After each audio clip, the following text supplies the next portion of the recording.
Hi, I'm Carl Yulin Helverson, and you are watching Living Green on a Blue Planet. Today's episode is going to focus on citizen science at Eagle Marsh. Citizen science is a resource multiplier. We can't all be scientists, we can't all design or analyze the data, but many of us can follow directions. And so it's a way for volunteers to work with agencies, universities, scientists, and these agencies, universities, or scientists have designed the research or experiment, right? And so they will give us the protocols for preparing, for training, for collecting data, for recording data, and reporting the data. They will do the analysis of it.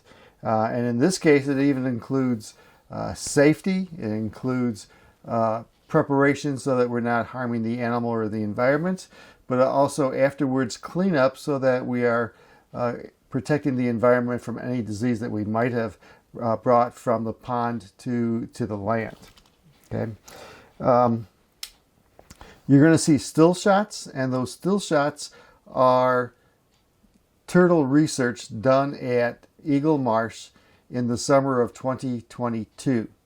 And then you're going to watch video, and the video is from the turtle research led by the same coordinator, student coordinator, in 2023. The research occurred in 2 locations at Eagle Marsh, and there are a number of things that were being looked at. That was the quality of the water. Did the temperature impact turtle populations at all? Did predators impact turtle populations? And so the turtles are considered important and in fact an indicator of water or pond health. They provide food for other animals, their eggs, their bodies. Okay. They also keep the other animal populations in check. They'll help if there are too many fish in an area. Okay. Species found at Eagle Marsh includes painted turtles, snapping turtles, soft-shelled turtles, and the threatened Blandings turtles.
The research you're going to watch was coordinated by Purdue Fort Wayne student Autumn Straessle, and she is a biology student and the coordinator of all the training that we received, guidance that we received.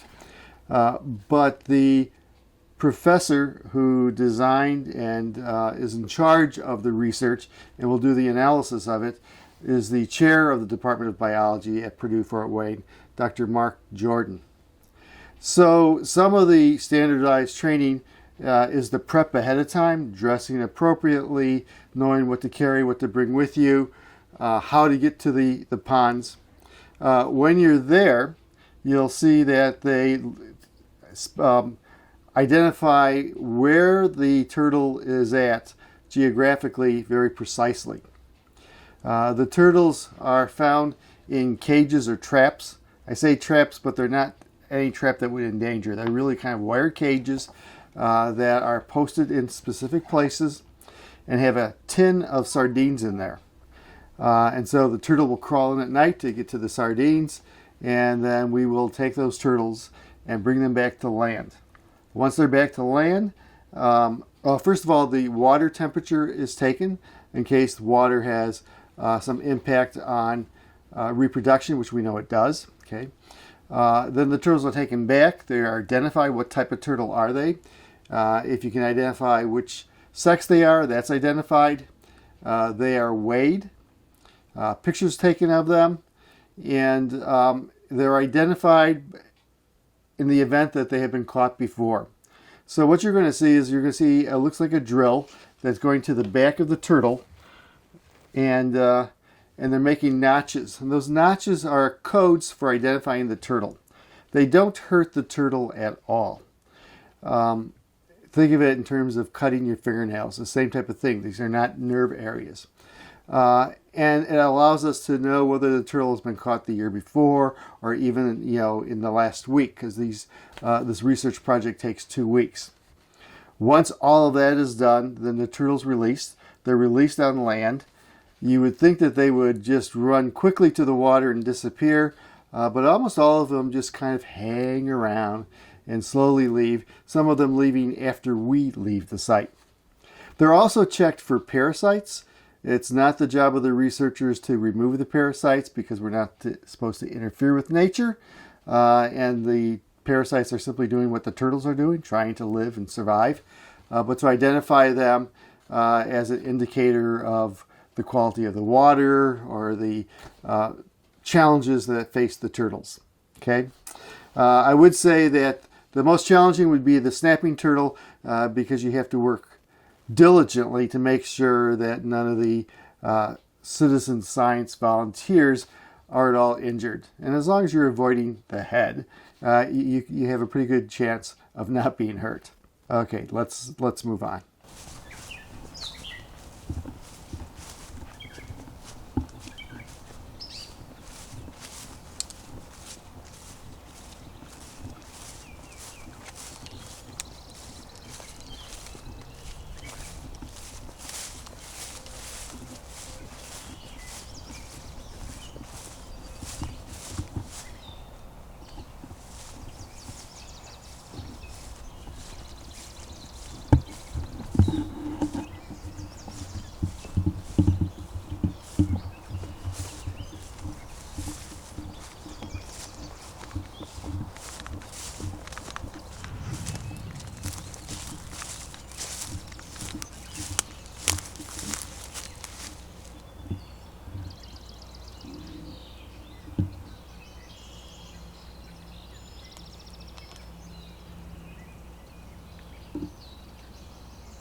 Don't bite me. You're hissing at me. You're not gonna be good. Oh. Little lady.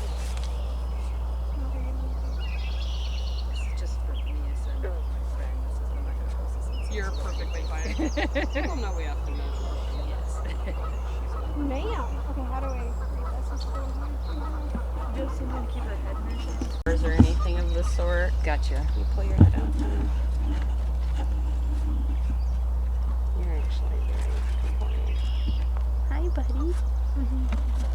I'm not seeing any. So count her as a no. She's also really tucking in. Yeah. But usually they'll be on the shell. They'll be in their knee pits and stuff like that. Gotcha. Sometimes I don't remove them typically. If I see one that looks especially annoying, I had one. It was a leech about this big, just up under her neck. So I did remove it because she couldn't actually get back in her shell. Which, yeah, messing with nature, but I felt good about that one. Okay, so now we'll do photo ID. If you will pick up the backpack, the file with the handle is in there in the bin somewhere. It was in there when I checked last. Perfect. And if you'll open that up for me. This? No, sorry. Oh, yes. Sorry, the binder. Open up the binder. She'll sit really good, I'm assuming. You want one of these, I take it? Yes, I want this. Okay. That. June plaster on. So this is Buddy. Do we do the time we're measuring now or the time we started the rest of them? You can put all these turtles at the same time because they all. Well, actually, here, let's do a new time for these guys. They all came out of the same trap. If you'll check for me. I got it. 9:50. 950. So just do that for the other 4 turtles. Okay. And I believe that'll fill that whole sheet, won't it? Yep. And this was 8. P4. Autumn, the student who coordinated the research and trained all of us, was very active, and it was always my goal to interview her in studio after the research. However, it was summer. She had to go off to other research assignments. I had other things to do. We kept trying to catch each other and didn't, so we communicated electronically. And so I'm just going to give you some of her answers to some questions I asked her. So I asked her about the research, how she got involved in this. And she stated that the first research project was intended to monitor turtle populations at Eagle Marsh and to survey the health and number of turtles. It's important because Eagle Marsh has boundaries that are roads, and turtles are often killed on roads, so that's important. There are lots and lots of predators, birds of prey, mammals that eat turtles, so lots of challenges there, so you want to monitor the population. And that project was called the Eagle Marsh Turtle Project. Kind of good name. She then pointed out that the volunteers and citizen scientists that helped her every day, and they were a good amount every single day, were gathered via the Little River Wetland Project staff. And so a call was sent out to volunteers, are you interested in doing this? Okay. But also through her connections with other students who knew volunteers at Eagle Marsh, but who also were interested in doing research on their own and came out to help. She states that her coordinator was Professor Dr. Mark Jordan, as I mentioned before. He's the chair of the Department of Biology and a professor at PFW, and has a long history of being interested in reptiles and amphibians and studying turtles. Okay. Autumn's interest is in conservation and environmental health, and so this is a perfect project for her during the summer. She was currently at the time a biology student at PFW, as stated, and she was looking at programs throughout the country to do with the environment, to do with ecology, but she was also open to going into veterinarian medicine as well. She stated emphatically that the turtles at Eagle Marsh were valuable to the ecosystem, that they provided food, that they controlled populations, that they helped keep the plant life healthy by going from one pond to another. They brought plants with them so that there was plant diversity. Okay. Their eggs provided food sources for others. And so she saw these as critical creatures that needed to be understood, protected, and we needed to have real data on their numbers. Okay. She thinks that conservation of turtles is a wonderful topic. She likes studying them in freshwater rivers and ponds, but also saltwater, the oceans, and so there's lots of diversity. And she didn't even talk about tortoises. I mean, she was really into turtles. Okay. She was also a summer volunteer intern at Little River Wetland Project, and while there she did a variety of tasks. These included spraying for invasive plants to keep the area healthier and more native, trim trails, water plants, transplant seedlings. There's a big project at Little River Wetland Project of gathering the seeds of native plants and then distributing them on the land, but also to other people in the community. And then to maintain the equipment. And so she was busy making sure that transportation was clean, but that we were clean so that we were not moving any type of virus or any disease from one area to another. Okay. She felt really honored to be part of Little River Wetland Project for a summer. She said that she knew that helping restore wetlands in Indiana was really important because 85% of the original wetlands were gone. And so it was critical to save that small percentage that still existed and to keep it healthy. And in the process of keeping it healthy, keeping the turtles healthy. Bag. Did you check in the second bag, the one that's in, there's the sleeve? What? It's in the second one. This one or this one?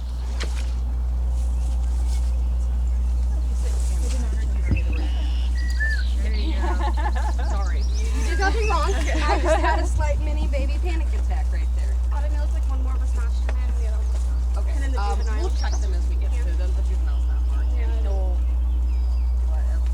So, we do take pictures of them, and we do it so that then we have a picture of the notch. Right. That's why the notches need to be deep enough that they get wear and tear. He's got tear on this top one here. Hi, here I am. I see you. And like you should be used to this. He's probably like, damn it, they haven't caught me in years. So first we do a parapet or a playground picture. I need to get his last picture. I can see it. So let him go.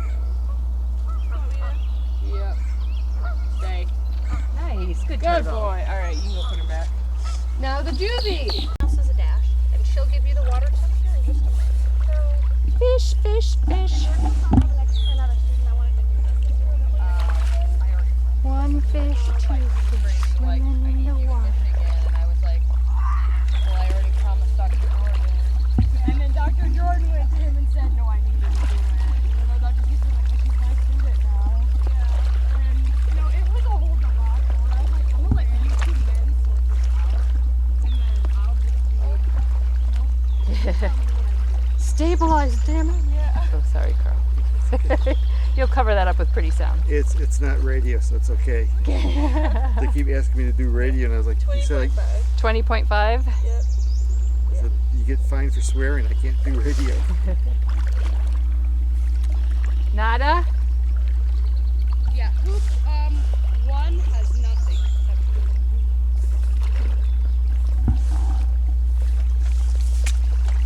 That one looks like somebody got in it. You can see the... Yeah. And then Olivia, you got Thank you, Olivia.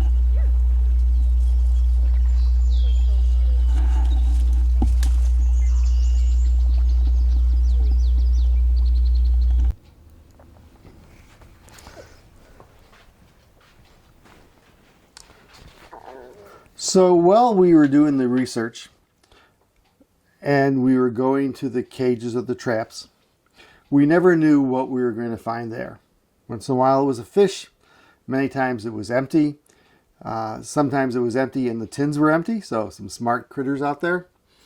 But there were four main types or species of turtle that we encountered, so let me talk about them a little bit.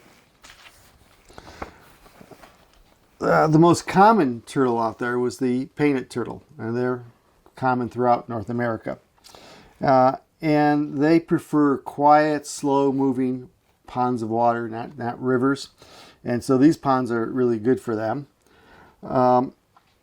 Their egg clutch is approximately 10 eggs, so not a lot of eggs. And their lifespan is 30 to 40 years. So still over 30 years, that's a lot of eggs, a lot of potential for offspring. And they're called painted because the red stripes on them look as if they were painted on. Okay. So those are the most common. They're not all that different in terms of appearance from red-eared sliders. The only difference is that the red-eared slider has that little red right by what would be their ears. The next group is soft-shell turtles. I don't think that we saw any of those, at least not the days I was there. These turtles lack any hardened scutes on their shells, and so they give off a leather-like appearance. And there's a variety of species, so they're found in freshwater, in salt water, brackish water. They're fast swimmers, and this fast swimming allows them to catch prey, but also escape becoming prey. Okay, they live in ponds, lakes, and rivers at Eagle Marsh, and there are a number of habitat potentials for them at the marsh. Snapping turtles were probably the most dramatic, and we did see a couple of those every single week. They're much bigger. They look menacing. And these are not the alligator snapping turtles. So they're smaller than that, but larger than any other turtle in the marsh. They have powerful jaws. They have this snake-like neck so that they take that powerful jaw and they can kind of twist it and turn it. So you do want to avoid the front side of them. In the water, they often hide. So they look menacing and they can be kind of aggressive on land. But in the water, if they sense you moving towards them, they're going to hide. Okay. And, you know, I was walking all over the place, and there were times I knew I was stepping on something, and I was really hoping it was a rock or a log. But if it had been a snapping turtle, chances are it would not have snapped me. Okay, their lifespan can be up to 100 years. When they're caught in one of our traps, they are handled with great care. Precautions are taken to protect the researchers as they weigh and identify and mark the turtle. And I have to say that I was there for 2 summers, and not once did I see anybody injured, and nobody for sure injured by a snapping turtle. Snapping turtles are usually the top predators in their environment, but they're still shy with humans in water. They'll eat anything. Reproduction season is from April through November, so a long period of time. Incubation is 9 to 18 weeks. And the egg clutch is 25 to 80 eggs. So a lot of potential for a lot of turtles, but also then lots of predators out there going after the eggs, but also going after the young turtles. And then the last one, the very special one, is the Blandings turtle. This is a threatened species. And so when they were first discovered on Eagle Marsh, there's a great deal of excitement. Okay, age span is 70 years. They can travel a mile in search of a vernal pond or ephemeral pond. So these are ponds that are temporary wetlands. They're not connected to any other source of water. These are the same ponds that amphibians love because there's not going to be fish there because they're not connected to a river, right? And so they'll travel further than other turtles, which puts them in more danger in terms of predators, but also in terms of automobiles. Okay. It may take their entire lifetime for reproduction to produce 1 to 2 offspring that make it to adult. They don't sexually mature until age 20. And so they have a lot going against them. It's not a surprise that they're threatened. Habitat is being destroyed, lost to development. And so the fact that we have them is very special, and we take our responsibility to them seriously.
We don't need the air temp forever. Is it the same thing? Or do we need the air temp here? Yeah. Okay. I'm just keeping the center. Hoop 16.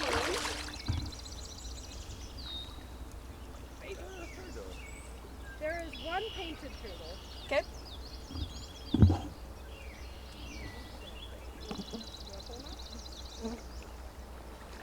This one is bouncing.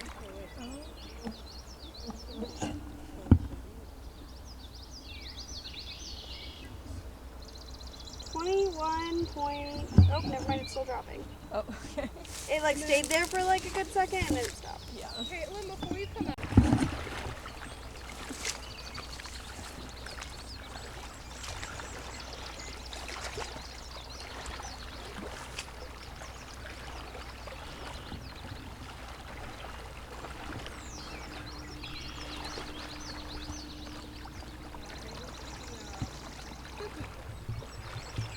Marcy's actually coming today to help. Oh, yeah. I saw her name on there. I was like, huh. Said she wanted to come and help you, okay?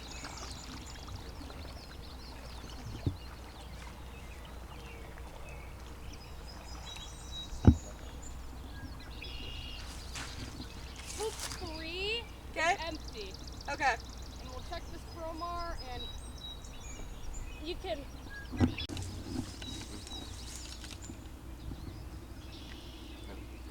P7 is empty. Okay. So all that's over there is the bin. Yeah. Okay.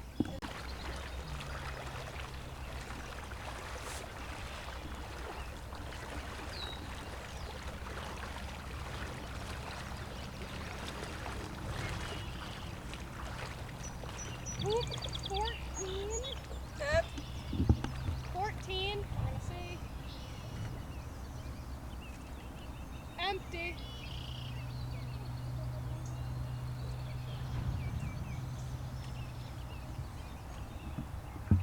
Sorry. I'm using your foot as a leverage right now. Oh, there we go. 24.7. Okay.